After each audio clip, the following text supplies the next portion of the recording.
Now that Chris Hadfield's back on Earth and beginning his recovery, it's a good time to ask, when will the next Canadian be heading to outer space? Our next guest says he's undaunted by doubts about Canada's future out there. He says the private sector will provide plenty of opportunities. So joining us from Houston, Canadian astronaut Jeremy Hansen. Hey, how are you doing, Jeremy? I'm wonderful. How are you today? Great, great, thanks. We were just talking about Chris Hadfield's news conference. What stood out to you from what he had to say? Chris Hadfield's always a very interesting person for me to listen to, often because I gain so much perspective on what my future may hold. And Chris talked a lot today about his mission and what it meant to him, what it brought back to Canadians. But he also spoke about our legacy with respect to the Canadian Space Agency. We really believe that we've done amazing things for Canada. We've driven excellence in the past with our Earth observation satellites, the communication satellites, Canadarm2 legacy, and we really feel like this mission has brought a lot of not just great science, but now an awareness of the space program and a beautiful perspective of where we are in the universe on Spaceship Earth. Yeah, when it comes to the awareness of space, what do you think were the greatest achievements with this mission? Well, I think specifically the fact that so many Canadians are paying attention. So many more Canadians know we have an international space station. They know we have a Canadian Space Agency, and so many of the Canadian youth now know that, hey, as a Canadian, I have an opportunity to, A, travel in space, B, be part of a team that exploits technology and makes a benefits for humanity, or to just partake in these incredible missions. I think that's what Chris has given to Canada. Mm-hmm. But then we don't have any other Canadians scheduled to go out there. Why do you think that is?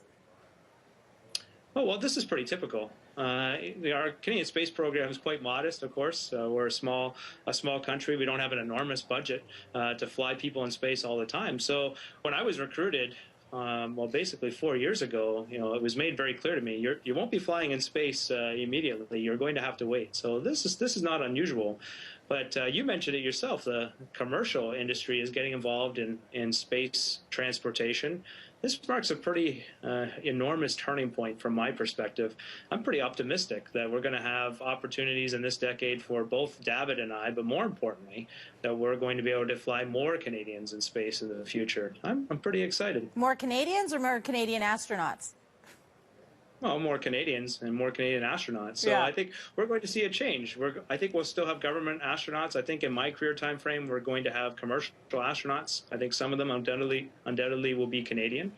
And I think we'll have more space tourists as well. We've already had Guy Laliberté fly in space as a Canadian. So things are changing. It's kind of exciting. Not just kind of. It's really exciting. Well, how long are you prepared to wait?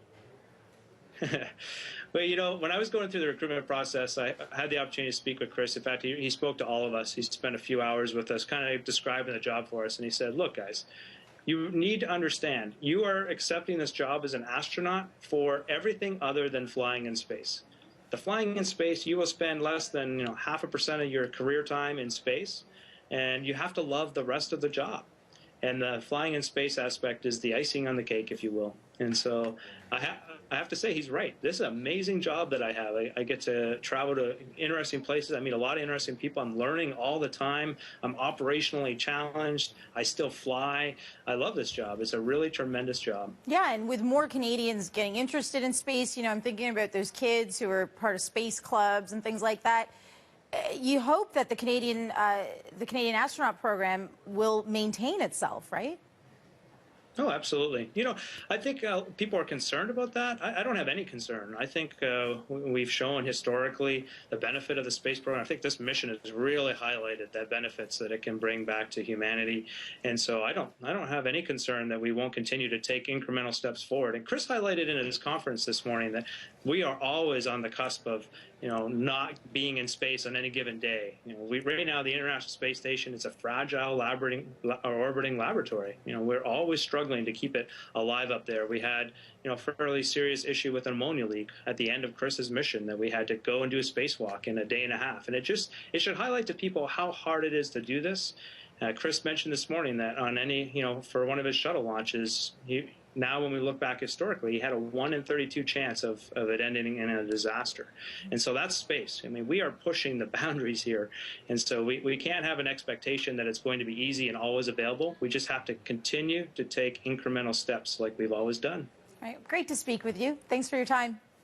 Yeah, have a great day. That's Jeremy Hansen joining us live from Houston.